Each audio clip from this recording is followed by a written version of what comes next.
1 से लेके 12 घरों में जाता है तो क्या रिजल्ट होंगे?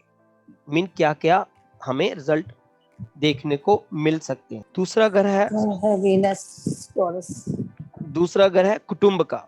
मैं दूसरे परिवार, परिवार का, दूसरे घर से कुटुंब को देखते हैं, परिवार को देखते हैं, हमारा जो फेस है, हमारा चेहरा है, उसको देखते हैं और राइट आई को देख हमारे साथ पैसा कितना होगा, मीन फाइनेंस एंड वेल्थ हमारे पास कितनी होगी, हमारी आवाज मीन हमारी वाणी, हमारी स्पीच कैसी होगी, हमारी फूड की हैबिट्स, कैसे हम खाने खाएंगे। और दूसरे घर से हम क्या देखते हैं, ट्रूथफुलनेस, सच्चाई कितनी बोलेगा, झूठ कितना बोलेगा, अपनी टंग, अपनी जीभ को दूसरे घर से देखते हैं। और जितने भी जो प्रीशियस मेटल्स है, जैसे गोल्ड है, सिल्वर है, और भी जो प्रीशियस मेटल्स आते हैं, डायमंड्स, ये हम दूसरे घर से देखते हैं। व्यक्ति कितना दूसरों की हेल्प करने वाला होगा, उसके पास कितना धन दौलत होगा, ये सब हम दूसरे घर से देखते हैं।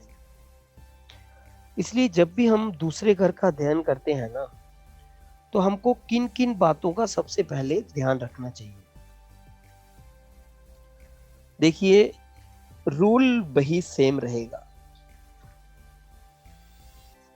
सबसे पहले हम क्या देखेंगे कि दूसरे घर का स्वामी कहां बैठा है और उसकी स्थिति क्या है। मान लो दूसरे घर का स्वामी केंद्र में बैठ गया। केंद्र कौन से हमारे, 1, 4, 7 और 10। अगर दूसरे घर का स्वामी मीन 1,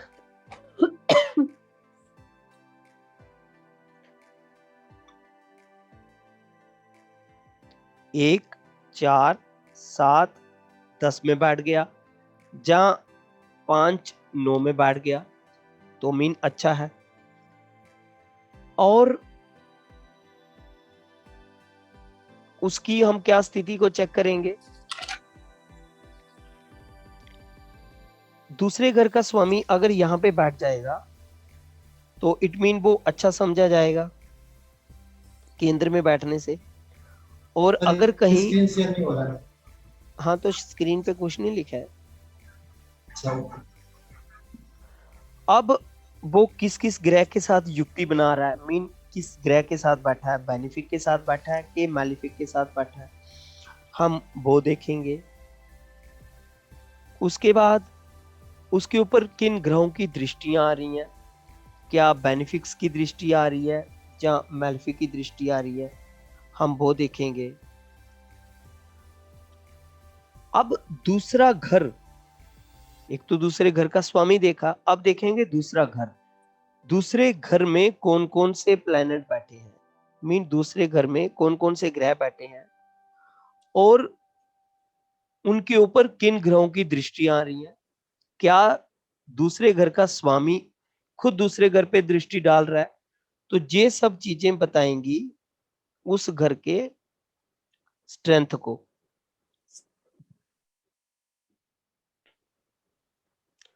और फिर हम देखेंगे कि दूसरे घर का कारक ग्रह कौन है।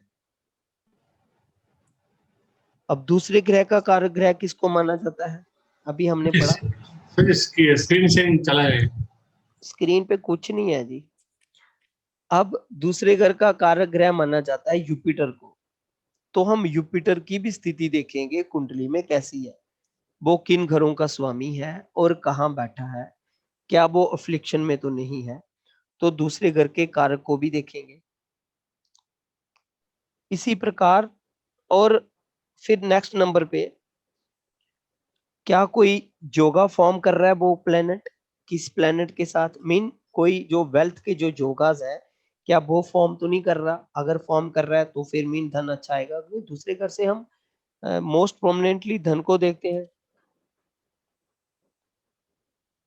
जैसे कि अगर दूसरे घर पे दूसरे घर का जो स्वामी है उसकी दृष्टि आती है, जहाँ शुभ ग्रहों की दृष्टि आती है, तो ये बहुत अच्छा माना जाता है। जहाँ अगर दूसरे घर का स्वामी कहीं उच्च राशि में जाके बैठ जाता है, और पाप ग्रहों से ग्रस्त नहीं है तो भी एक बहुत अच्छी स्थिति मानी जाती है। और अगर यही 6, 8, 12 में बैठ जाता है तो फिर ये अच्छी स्थिति नहीं मानी जाएगी 6, 8, 12 में बैठना। तो इस प्रकार हम हर एक जो प्लेनेट है और हर एक वो प्लेनेट जिस घर का स्वामी है उसको वैल्यूएट करेंगे, तो उस घर की स्ट्रेंथ और वीकनेसेस को मेजर करेंगे प्रेडिक्शन के लिए। अब हम देखेंगे कि दूसरे घर का स्वामी 1 से लेके 12 घरों तक जब बैठता है तो क्या-क्या रिजल्ट देता है। दूसरे घर का स्वामी अगर लग्न में चला जाए तो ये एक बहुत ही मजबूत स्थिति मानी जाएगी।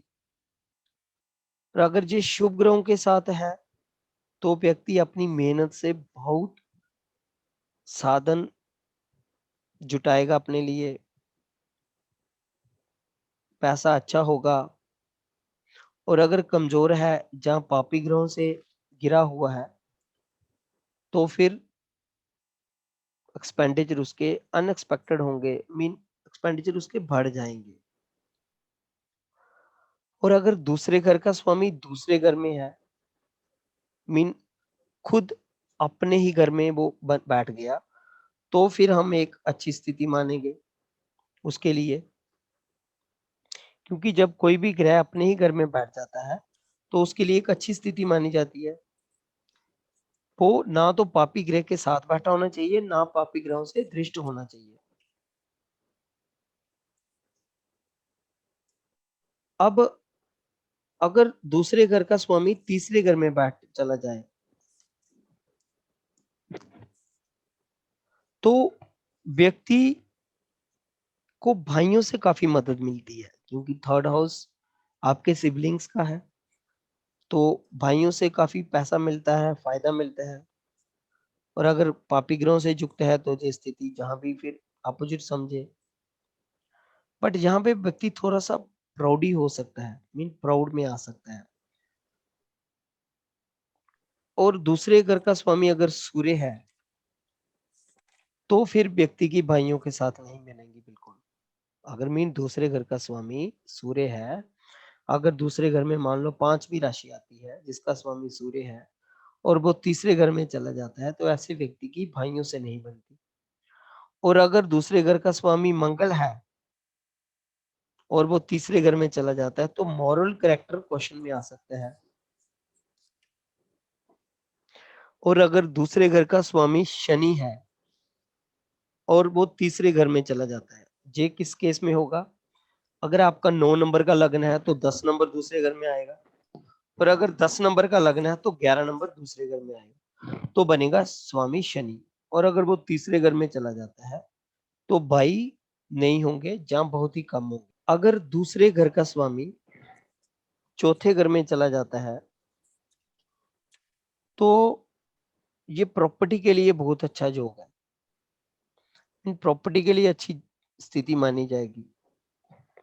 और प्रॉपर्टी और पैसा व्यक्ति कहाँ से कमाएगा? जैसे एग्रीकल्चर के काम, क्योंकि फोर्थ हाउस से हम एग्रीकल्चर देखते हैं, गाड़ियों के काम, एजुकेशन से पैसा आना, ऐसा व्यक्ति सच्चाई पसंद होगा और अच्छे तरीके से धन कमाएगा। और अगर यही दूसरे घर का स्वामी फिफ्थ हाउस में चला जाता है तो फिफ्थ हाउस, क्योंकि ये भी एक त्रिकोण स्थान है, तो जहां भी इसकी स्थिति अच्छी मानी जाएगी, व्यक्ति अपनी इंटेलिजेंस से पैसा कमाएगा, इंटरटेनमेंट के कामों से पैसा कमाएगा। अगर सिक्स हाउस में चला जाता है दूसरे घर का स्वामी तो छठे घर में जाने से व्यक्ति मेडिकल प्रोफेशन से पैसा कमा सकता है, मीन दुश्मनों से, स्पोर्ट्स से पैसा कमा सकता है, कंपटीशन से पैसा कमा सकता है, जैसे रेस में पैसा कमाना या और कंपटीशन से पैसा कमाना। इस तरीके से व्यक्ति पैसा कमा सकता है। और अगर दूसरे घर का स्वामी 7वें घर में चला जाता है तो ये भी धन के लिए अच्छी स्थिति मानी जाती है। व्यक्ति फॉरेन से बिजनेस से पैसा कमा सकता है, अपने लाइफ पार्टनर से पैसा कमा सकता है, पत्नी से, औरतों से पैसा कमा सकता है। अगर 8वें घर में चला जाता है तो ये फिर एंसेस्ट्रल प्रॉपर्टी को देता है। इस ऐसे व्यक्ति के पास अच्छी एंसेस्ट्रल प्रॉपर्टी हो सकती है। और अगर यही पाप ग्रहों से युक्त हो जाता है तो यहाँ भी स्थिति खराब हो जाएगी। और यही अगर 9वें घर में चला जाता है तो ये भी एक अच्छा कॉम्बिनेशन माना जाता है, क्योंकि फिर ये त्रिकोण में चला गया तो धन लाभ अच्छा होगा, फादर से पैसा मिलेगा, फादर से धन की प्राप्ति होगी, धर्म के कार्यों में फायदा होगा। और अगर यही 10वें घर में चला जाता है तो व्यक्ति को एक इंटेलिजेंट बनाता है, साउंड माइंड होगा, अच्छा पैसे की कमाई होगी और वह ये सारा पैसा सर्विस से कमाएगा और धार्मिक तरीके से पैसा कमाएगा, मीन लीगल वे से वो पैसा कमाएगा। और अगर 11th में चला जाता है, क्योंकि फिर दूसरा घर और 11th घर ये दोनों धन के घर माने जाते हैं। दूसरे का स्वामी स्वामी 11वें में जाना और 11वें का जहाँ दूसरे में जाना, ये धन के लिए एक बहुत अच्छा योग माना जाता है। तो ये भी पैसे के लिए एक बहुत अच्छा है, आदमी व्यापार से, बड़े भाई की मदद से पैसा कमा सकता है। और अगर यही 12वें घर में चला जाता है दूसरे घर का स्वामी, तो भी जहाँ भी आदमी धर्म की वजह से पैसा कमा सकता है, सरकारी नौकरी से पैसा कमा सकता है, विदेश के किसी कार्य से पैसा कमा सकता है। और अगर यही मैलिफिक्स में आ जाता है, मैलिफिक की दृष्टि में आ जाता है, तो फिर आपके खर्चे और आपके एक्सपेंडिचर जो है वो बढ़ जाएंगे।